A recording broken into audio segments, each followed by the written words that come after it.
Number 8. Did anyone else just catch that?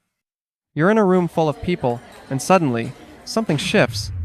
A tiny pause in someone's voice, a glance exchanged across the room, or a tone that doesn't match the words.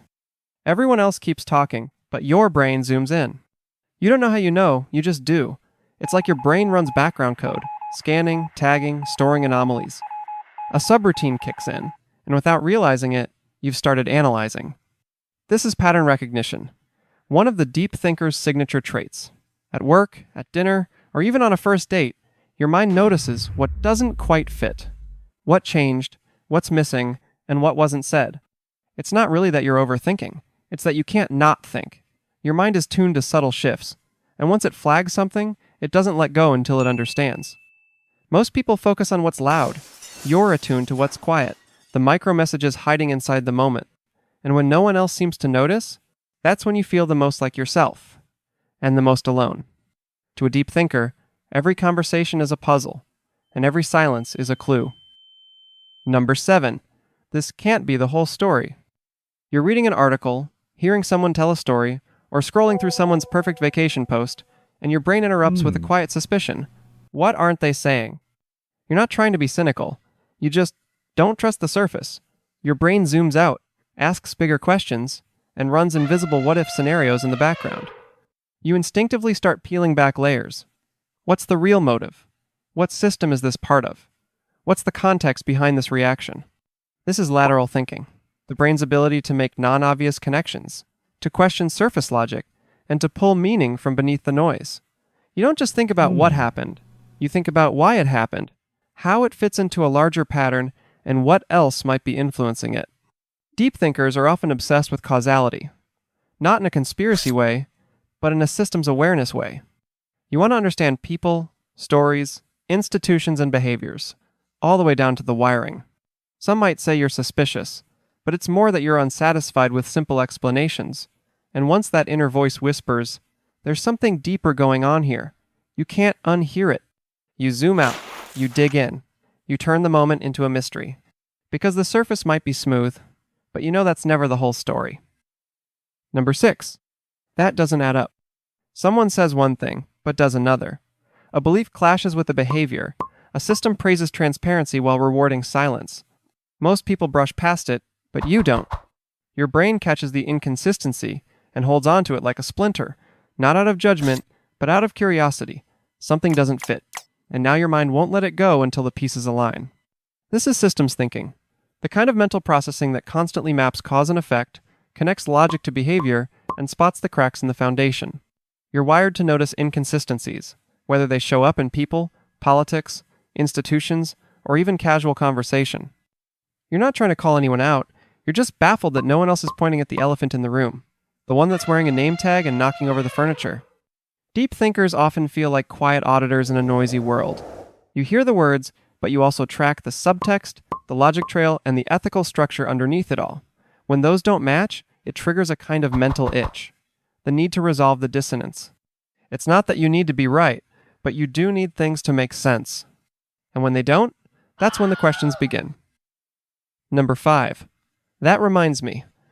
You're in a conversation about work, and suddenly your brain flashes back to a scene from a childhood movie, or someone mentions their cat, and somehow you're thinking about the life cycle of stars. You don't always explain the link out loud, because honestly, it's a journey. But in your mind, it makes perfect sense. This is associative thinking, the ability to connect ideas, memories, emotions, and symbols across categories. Not in a random way, but in a pattern-rich, meaning-driven way. Your thoughts don't move in straight lines.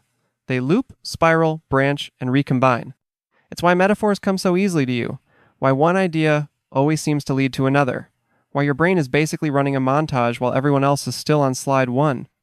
Deep thinkers build mental maps that are wildly interconnected. Something small will remind you of something big.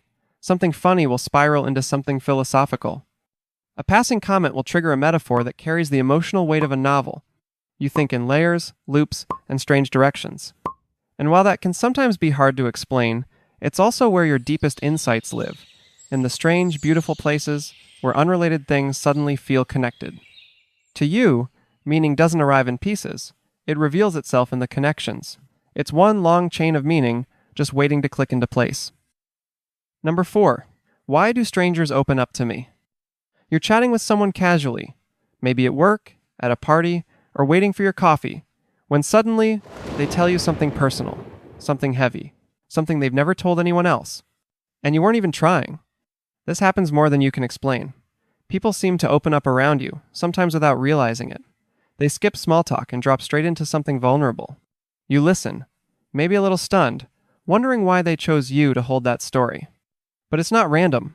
You carry a kind of quiet presence that deep thinkers often have. Grounded, non-judgmental, slightly mysterious. You don't rush to fill the silence, so people feel safe in it. You don't react with shock or advice, so they keep going. They sense that you'll understand, or at least not turn away. And yes, sometimes it can feel like a gift, but it can also be draining. You end up processing other people's emotions without warning, absorbing weight you didn't ask for, feeling a little invisible, even while someone is spilling their soul to you. But the reason this keeps happening is simple. People can feel your depth. They sense the space inside you. And in a world obsessed with performance, that kind of presence is magnetic. You don't invite confessions, but somehow, they show up anyway. Number 3. Why am I suddenly emotional for no reason? You're walking home and the light hits the trees just right, or you're sitting in a cafe and something about the stillness, the hum of quiet conversation, and the clink of cups suddenly makes you feel emotional. Not sad, not happy, just full. It's like the moment cracked open and revealed something bigger, something you can't explain, but you feel it, in your chest, in your throat, in that strange stillness that takes over when time slows down. This is existential sensitivity, the ability to feel meaning ripple through ordinary moments. Deep thinkers often experience time not as a steady line, but as a series of emotional expansions, sudden surges of depth in the middle of nowhere. To someone else, it's just another day, but to you, it feels symbolic, like there's something layered underneath the moment, a memory you can't quite name, or a truth you haven't put into words. You carry this sense of something more, not always, and not on command, but when it arrives, it brings a kind of quiet awe, and sometimes a quiet ache. You're not sure if it's beauty or grief or some strange mix of both. All you know is, for a second, the world feels like it's trying to tell you something. Number 2. Is this my fault? You walk into a room and immediately sense the tension. You notice who's uncomfortable, who's holding back, and who's overcompensating. Before you've even sat down, your brain has mapped the emotional layout and started adjusting. You make yourself smaller so someone else can feel bigger. You soften your tone to prevent friction.